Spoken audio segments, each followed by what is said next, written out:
Seorang ibu mertua tak sengaja mencuci baju cucunya yang tidak bisa pakai air karena bisa bikin kusut. Dan si menantu mengomel kepada ibu mertuanya. Lalu si ibu ingin pergi dari rumah, padahal rumahnya hanya ini saja. Anaknya berusaha untuk menenangkan suasana. Lalu si ibu tidak ngomong apapun lagi dan langsung pergi. Si suami berusaha menenangkan si istri dan menasehati si istri yang marah. Istriku, ibu kita ini sudah membantu kita selama ini, sudah ngurusin rumah kita, anak kita, dan memasakkan kita juga. Selama ini kita sudah dibantu dan mengurangi beban kita, istriku, kata si suami. Lalu si istri terdiam dengar perkataan suaminya. Kita tidak bisa mengganggap remeh kebaikan mereka, istriku, kata si suami. Benar suamiku, terima kasih sudah bercerita padaku, kata si istri. Lalu si istri cepat-cepat mengejar si ibu mertua. Like, subscribe untuk kebaikan sang Seorang kakak dan istrinya pulang kampung karena ingin ikut merayakan ulang tahun adiknya. Semua anggota keluarga berkumpul di satu meja, tapi beda dengan orang tua mereka yang duduk berdua di bangku kecil sambil memakan makanan mereka. Mereka semua sangat menikmati perayaan itu sambil minum-minum. Lalu si anak paling kecil menoleh ke orang tuanya dan melempari sebuah jeruk. Dari perilaku tidak sopan, ini akan menjadi ending yang tidak terduga. Sesampainya kakak pertama di rumah bersama istrinya, mereka terdiam dan syok melihat perilaku mereka. Si menantu langsung mendekat, menantu pun menangis. Si kakak memarahi semua adik-adiknya yang tidak bisa menghargai orang tuanya sendiri. Lalu si kakak yang sangat kesal melempar semua makanan yang di atas meja itu dan semua keluarga terdiam. Lalu si kakak pun mengajak orang tuanya ke kota, tapi lihat yang dilakukan sang ibu kepada anaknya ini, memberikan uang di dalam kain putih. Lalu mereka pun tersentuh hatinya dan berusaha untuk mengejar mereka, tetapi sudah terlambat. Penyesalan selalu datang belakangan. Like, subscribe jika kamu kesal dengan anak-anak ini.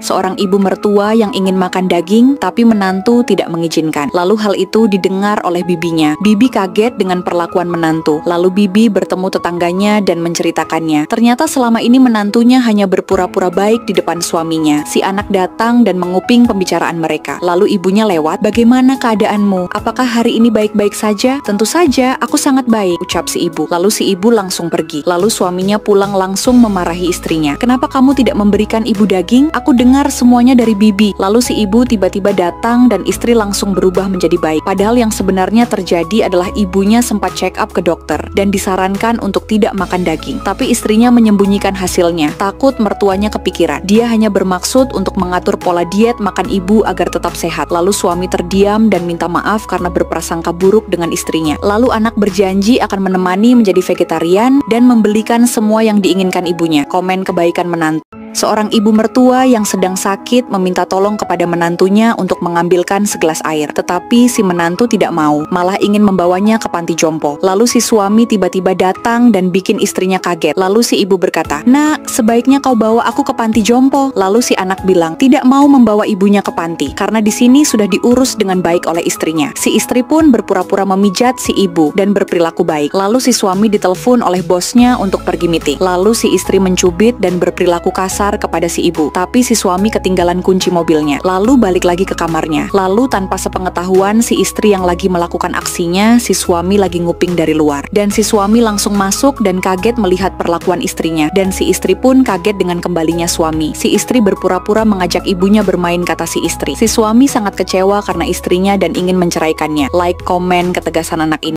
Saat sedang memulung, seorang wanita tua melihat uang jatuh di depannya. "Nona, tunggu, uang Anda jatuh," serunya. Wanita itu berterima kasih, namun seketika terkejut saat melihat wanita tua itu mengenakan kalung yang sama dengan bosnya. Wanita itu menyuruh temannya untuk duluan pergi. Namun, wanita itu tidak bisa menahan rasa ingin tahunya. Dia segera menelepon bosnya dan berkata, "Ada wanita tua yang mengenakan kalung sepertimu." Mendengar itu, bosnya bergegas untuk menemuinya. "Di mana dia? Aku ingin menemuinya." Setelah bertemu langsung, bosnya terkejut. Sudah 15 tahun mereka tidak bertemu. "Apakah kamu masih mengenalku, Bu?" Wanita tua itu menjawab, "Maaf, aku tidak ingat siapa kamu." Ternyata mereka memiliki kisah yang panjang selama mereka berpisah karena faktor ekonomi. Sang anak merantau di kota karena faktor ekonomi keluarganya. Akhirnya wanita tua itu teringat anaknya yang sudah sukses di depannya adalah sosok yang selama ini ia cari. "Aku menunggumu lama dan rela bekerja apapun agar bisa bertemu denganmu di kota," ungkapnya. Mereka pun terharu dan penantian panjang mereka berakhir dengan ini.